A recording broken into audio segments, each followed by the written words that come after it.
Tengku Mahkota Johor TMJ Tengku Ismail Sultan Ibrahim meminta Persatuan Bola Sepak Malaysia FAM mengembalikan semula pertandingan Piala Malaysia mengikut format asal pada musim hadapan bagi mengurangkan beban pemain dan pasukan selain mengekalkan prestij piala berkenaan.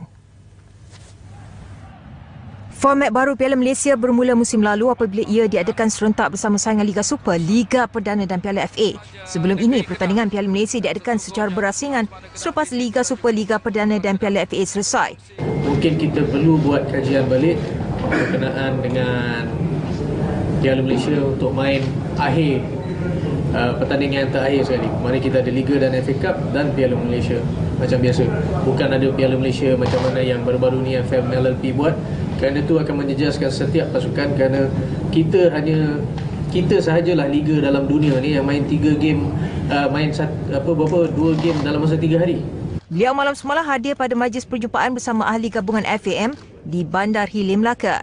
Tengku Ismail turut mengulangi pendiriannya menolak tawaran untuk jawatan Presiden FAM pada pemilihan Kongres Badan Induk Bola Sepak itu Februari depan. Sebaliknya, melihat pengerusi jawatan kuasa integriti FAM, Tan Sri Asih Cik Mat, paling layak memegang jawatan itu berdasarkan pengalaman dan keupayaannya. Pengalaman dalam sistem FAM dan mungkin dia pun ada idea-idea dia dan saya pun rasa saya boleh bekerjasama dengan dia untuk memulihkan apa yang kita boleh memperbaiki bola sepak tanah air. Tengku Ismail bagaimanapun menyerahkan kepada ahli gabungan